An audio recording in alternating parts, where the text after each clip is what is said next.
इस क्वेश्चन में angular acceleration दे रखा आपको 60-2 और ये इसने कहा कि ओमेगा इनिशियल 0 है। कई बार ओमेगा इनिशियल 0 नहीं देता, इसमें ओमेगा इनिशियल 0 दे रखी है। ठीक है, ओमेगा इनिशियल 0 नहीं देता तो कैसे करते हैं मैं आपको बताऊंगा अभी। अच्छा, इसने ये कहा है कि एंगुलर डिस्प्लेसमेंट बताओ। ठीक है, एट टी इक्वल टू 1। आप एंगुलर वेलोसिटी बताओ एट टी इक्वल्स टू 1 और आप एंगुलर एक्सेलरेशन बताओ एट टी इक्वल टू 1।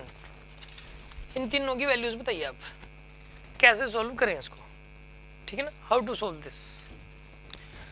इसको सॉल्व करने के लिए आप ऐसा करो कि देखो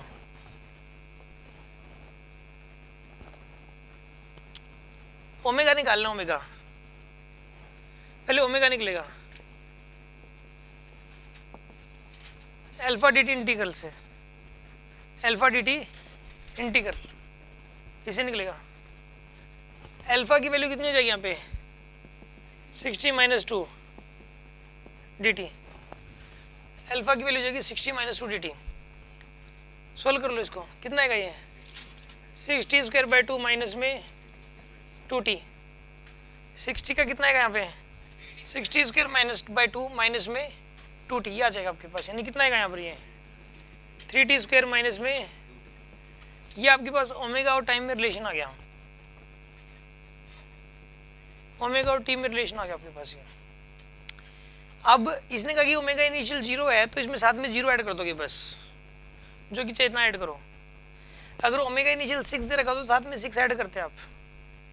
साथ समझ आ गई बात आपको। अच्छा अब सुनो, ये तो ओमेगा टी का रिलेशन आ गया। अब आपको निकालना है किसका, अल्फा और टी का रिलेशन निकालना है, तभी तो टी इक्वल टू 1 पे थीटा और टी का रिलेशन निकालना है। ठीक है, तभी तो टी इक्वल टू 1 पे थीटा निकल के आ पाएगा। हाँ रेनू, समझ आ रहा है ना, ये समझ आ गया यहाँ तक पक्का। थीटा की वैल्यू क्या हो जाएगी यहाँ पे ओमेगा डी टी इंटीग्रल के बराबर, ओमेगा डी टी इंटीग्रल हो जाएगा। ओमेगा की वैल्यू कितनी आएगी यहाँ पे 3t² माइनस में 2t, यहाँ पे dt आएगा। इसको इंटीग्रेट करना आपको, इसको टाइम के रिस्पेक्ट में इंटीग्रेट करोगे कितना आएगा बताइए यहाँ पे 3t³ माइनस का 2t²/2, 3 से 3 कैंसिल हो गया तो कितना आएगा यहाँ पर ये t³, 2 से 2 कैंसिल, कितना आएगा यहाँ पर ये t²। ये आपके पास थीटा और टी में रिलेशन आ गया, थीटा और टी में रिलेशन आ गया। ठीक है, इसमें देखो आप, इसमें आप t की वैल्यू 1 डाल लो, आप t की वैल्यू 1 डालिए, आप कितना हो जाएगा 3 - 2 1 रेडियन पर सेकंड आएगा। क्या कह रहे हो, कहाँ पे 0 लगा दिया, ये इनिशियल वाला कह रहा है सर। इसमें ओमेगा इनिशियल 0 दे रखा है इसलिए 0 लगा दिया। ठीक है, आप भी अनुराग की तरह ही हो गए, एकदम से भड़क के बोलने लगे सारे के सारे। मुझे लग रहा है पूरी क्लास ऐसे हो जाएगी अब धीरे धीरे, इसने कर दी। आप जो है ना देखो क्या किया करो, सुनो, आप एकदम से आप ना ऐसे हाथ खड़ा कर लिया करो, आप प्यार से बोला करो एक्सक्यूज मी सर, ऐसे प्यार से बोला करो। ठीक है ना, और फिर हाँ जी हाँ बेटा बताओ, फिर उसके बाद आप अपनी बात रखोगे। मैं बड़ा ही तसल्ली से आपको बड़ा क्लियर करके फिर उसके बाद आगे बढ़ूंगा। और जरूर का ना मैं देखो मैं तो समझा रहा हूँ, देखो 3t³ इधर से 0 ना समझ आता, मुझे लगा पता नहीं क्या हो गया, ऐसा लगता है। तो आप जो है ना थोड़ा सा ना एक तरीका होता है। अभी पता है क्या, मैंने उसमें बॉयज पीजी है जैसे अपना जो हॉस्टल है, उसमें बच्चों को बोल दिया आप मुझे ना सुबह उठा देना 5 बजे, क्योंकि 5:30 बजे एक्सरसाइज होती है ना। तो हुआ है कि बच्चे देखो तरीका तो वैसे ये होता है कि सुबह फ़ोन किया, गुड मॉर्निंग सर मैं अंकित बोल रहा हूँ सर, और सुबह वैसा बस कहानी खत्म, बस एक्सरसाइज करने के लिए मैं उठ गया सर, बस कहानी खत्म। सर उठ गए सर, आए वो नहीं उठ रहे। हाँ अब बताओ, सीधा कुछ नहीं, कोई गुड मॉर्निंग हाय हेलो कुछ नहीं, फोन उठाया सर उठा के गए। बताओ, मतलब इस तरीके का एग्जैक्ट ये वर्डिंग नहीं थी, वर्डिंग इसी से मैच कर, जो भी फोन करते हैं तुम्हारे। ठीक है ना, आधी थोड़ी सी मिक्स तो करनी पड़ती है ना, लड़की सी तो ठीक करनी पड़ती है ना, तब एज इट इज नहीं हो पाती ना पूरी। ओके, अभी सुनो स्टार्ट करते हैं। ये थीटा ओमेगा, इसमें टी की वैल्यू 1 डाल दो आप, टी की वैल्यू 1 डालोगे ना तो कितना आ जाएगा यहाँ पे 1 रेडियन पर सेकंड। इसमें टी की वैल्यू 1 डाल लो, कितना आएगा टी की वैल्यू 1 डालोगे तो कितना आएगा यहाँ पे ये 0, क्या आएगा थीटा 0। टी की वैल्यू 1 डाल लो आप, टी की वैल्यू 1 डालोगे 0 आ जाएगा। अब मैं आपको जो है ना इक्वेशन और करवा रहा हूँ इसे मैच करता हुआ, ठीक है ना, इसे मैच करता हुआ क्वेश्चन बता रहा हूँ आपको। हाँ जी 1 डाल दिए क्योंकि टी की टी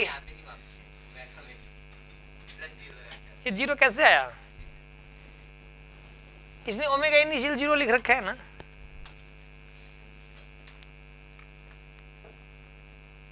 मैं आपको ना एक चीज बताता हूँ, ठीक है ना, आपको एक चीज सिखाई गई कि और हर जगह लिखी होती है, हर टीचर सिखाते हैं कि डिफरेंशिएशन और इंटीग्रेशन एक दूसरे के रिवर्स प्रोसेस है।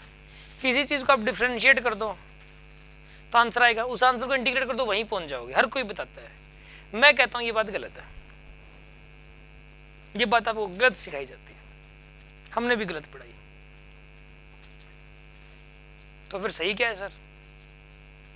देखो ये बात 99% केसेस में सही है, एक केस ऐसा है जहां ये बात गलत हो जाती है, सिर्फ एक केस ऐसा है।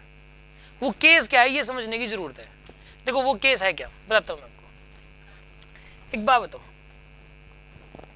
मेरे पास एक वैल्यू है x is equals to 3t square plus 4t plus 6, ये मेरे पास। किसी ने कहा इसको डिफरेंशिएट करो, मैं कर देता हूँ differentiate. Low D by D T of x कितना आएगा यहाँ पे 60 प्लस में 4, 60 प्लस 4, ये आ गया आपके पास, ये डिफरेंशिएशन आ गया। अब एक बात बताओ, अब इसको इंटीग्रेट करो, क्या करोगे आप, इसको करो इंटीग्रेट, यही पहुंचना चाहिए ना, लेकिन नहीं पहुंचते। 60 प्लस 4 डी टी इंटीग्रेट करो, कितना आएगा यहाँ पर, ये 60 स्क्वायर बाई 2 प्लस में 40, कितना गया यहाँ पे 3t स्क्वायर प्लस में ये 6 तो मिसिंग रह गया, एक कांस्टेंट वैल्यू तो मिसिंग रह जाती है, ये प्रॉब्लम आती है बस, और कोई प्रॉब्लम नहीं है। इसलिए हम क्या करते हैं, साथ में एक कांस्टेंट वैल्यू, जब भी हम इंटीग्रेट करते हैं ना, ये मान के चलते कि आंसर नहीं आया, हम साथ में c ऐड करके चलते हैं, कांस्टेंट वैल्यू जो इनिशियल वाली वैल्यू होती है वो देनी पड़ती है, और वो साथ में ऐड करके चलेंगे, वो ऐड करके चलते हैं, ये वजह है। आपको जो है ना, मैं एक काम करता हूँ, एक क्वेश्चन के थ्रू क्लियर करता हूँ आपको ना, अभी ये बात आधी अधूरी समझ आई है। अब मैं एक क्वेश्चन बता रहा हूँ, उसको बड़ा ध्यान से देखना, आपको समझ आ जाएगी कहानी क्या है। सुनो, अब यही वाला क्वेश्चन है, मान लो इसी क्वेश्चन को बता रहा हूँ मैं। इसी क्वेश्चन में अगर मान लो ये कह देता ये कि ओमेगा इनिशियल है 4, ओमेगा इनिशियल कितना है यहाँ पे 4, ये ओमेगा इनिशियल 4 है, ये आपको दे दिया अल्फा और ओमेगा इनिशियल दे दिया 4, और इन तीनों की वैल्यू आपसे पूछी गई है, तो कैसे करोगे सॉल्व। सुनो आप, ओमेगा की वैल्यू कितनी है यहाँ पे, अल्फा इंटीग्रल करो इसको 60 माइनस 2 dt। ये क्वेश्चन नहीं कर रहा मैं डीपीपी का, कहीं सोचो डीपीपी बड़ा क्वेश्चन करवा रहे हैं, मैंने अपनी तरफ से क्वेश्चन बना दिया, अल्फा की वैल्यू ये दे दी और ओमेगा इनिशियल 4 दे दिया, और अब ये वाली वैल्यू सोल्व करनी है आपको, ठीक है ना। अब कैसे करेंगे, सुनो, इसको सोल्व करने के लिए अब आप क्या करोगे, कितना है यहाँ पर, ये 60 स्क्वायर बाई 2 माइनस का 2t प्लस का c भी करोगे। अब हर जगह c क्या करो, c की वैल्यू ना, c की वैल्यू तो 0 देगा, और ना दे रखे तो 0 ही मान लेंगे। c यहाँ पर ओमेगा की इनिशियल वैल्यू को रिप्रेजेंट करता है, ये 3t स्क्वायर माइनस 2t। अब मान लो c नहीं लगाते फिर तो ओमेगा इनिशियल 0 ही आएगा, इसमें t की वैल्यू 0 डालो, यहाँ t की वैल्यू 0, पूरा 0 ही हो जाएगा। और साथ में c क्या रिप्रेजेंट कर रहा है कि इनिशियल वैल्यू को, जो c represents always represent initial value. ये किस बात को रिप्रेजेंट करता है, ये इनिशियल वैल्यू क्या दे रखी है इसने, बस ये ओमेगा टी रिलेशन यहाँ पे। अब ठीक है ना दे रखा होता c तो 0 मान लेते, और दे रख पाए उस वाले क्वेश्चन में 0 दे रखा, बाय द वे माने कि नहीं माने आप। अब इसने ये ओमेगा टी रिलेशन, तो ये आ गया आपके पास ओमेगा टी रिलेशन, ठीक है। अब एक बात बताइए, इसमें t की वैल्यू 1 डाल दो आप इसमें ओमेगा टी इक्वल टू 1 निकालना है, 3 इंटू 1 का स्क्वायर माइनस में 2 इंटू 1 प्लस 4, 3 माइनस 2 प्लस 4 कितना आएगा यहाँ पर? ये 5 रेडियन पर सेकेंड, ये आंसर आएगा इसका। डिफरेंशिएशन में नहीं आता, इंटीग्रेट करोगे तो साथ में सी जुड़ता है, सी हमेशा जुड़ेगा। जो मैथ्स वाले टीचर है ना वो आपको हमेशा ये कभी नहीं पढ़ाते, देखो x की पावर n का इंटीग्रेशन हमेशा पता क्या लिखा होता है बुक्स में, कभी ये नहीं लिखा रहता x हमेशा ये लिखा रहेगा x की power n plus 1 divide by n plus 1 plus C, साथ में c जरूर लिखा रहता है, ठीक है ना। वो c क्या होती है, ये इंटीग्रेट करने के बाद जो निकलेगा उसकी इनिशियल वैल्यू है, जो कि इंटीग्रेशन से नहीं आ पाती कई बार। और इस c का मतलब मैंने शुरू में आपको लिख के नहीं बताया क्योंकि आप कंफ्यूज हो जाते हैं, अभी समझ आएगा c का मतलब क्या है ये, ठीक है। c यहाँ पे इनिशियल वाली वैल्यू है ओमेगा की। अच्छा अब इसमें ये भी कहते हैं इसी क्वेश्चन में कि थीटा इनिशियल की वैल्यू 2 है, ये कह देगा थीटा इनिशियल, क्योंकि ये ओमेगा टी जो रिलेशन आया, ओमेगा टी रिलेशन, इससे जो थीटा टी रिलेशन आएगा उस रिलेशन से आप इनिशियल वैल्यू नहीं फाइंड आउट कर सकते, इनिशियल वैल्यू तो देनी पड़ती है, उसको सी भी बोलते हैं उस इनिशियल वैल्यू को, और जब नहीं दे रखी होती तो उसकी वैल्यू 0 ही मान लेते हैं, ठीक है ना। अब देखो इसके, अरे निकाल रहा हूं ना theta, omega D T integral से निकलेगा ना, ओमेगा डी टी इंटीग्रल से। देखो थीटा क्या होता है बताइए, theta is equals to omega D T integral, omega की वैल्यू कितनी आएगी यहाँ पे 3t स्क्वायर माइनस में 2t plus 4 D T, integrate कर दो कितना आएगा इसका integration 3t cube by 3 minus का 2t स्क्वायर बाई 2 प्लस का 4t, ये आ गया आपके पास थीटा टी रिलेशन। लेकिन मैं कहता हूँ कि इनकम्प्लीट है, प्लस सी करोगे और सी यहाँ पे इनिशियल वाली वैल्यू है थीटा की जो देनी पड़ती है अलग से, जो इंटीग्रेट इस जो कि इस, ये मैं मानता हूँ ओमेगा को इंटीग्रेट करने से थीटा आता है, लेकिन थीटा की इनिशियल वैल्यू नहीं आती, थीटा की इनिशियल वैल्यू देनी पड़ती है।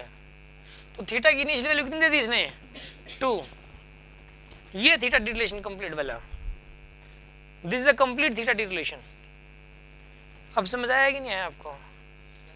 हाँ जी सर। इंटीग्रेशन में जो सिंपल इंटीग्रेट करने के लिए पूछे थे 6x की पावर 5 है तो उसमें भी c ऐड करेंगे, ये सिर्फ इन रिलेशंस में थीटा और फिजिक्स में उसमें ऐड करने की जरूरत नहीं है, फिजिक्स के अंदर तो ये जब तक इनिशियल वैल्यू ना मेंशन कर देना अलग से, इनिशियल वैल्यू अगर अलग से मेंशन कर देना तो ही सी ऐड करेंगे, अदरवाइज अब मैंने जितना पिछला करवाया ना उसमें सी ऐड नहीं करना आपको, ठीक है। जब तक थीटा इनिशियल मेंशन नहीं करता ना इनिशियल वैल्यू तब तक आप सी मत करना आप, है ना।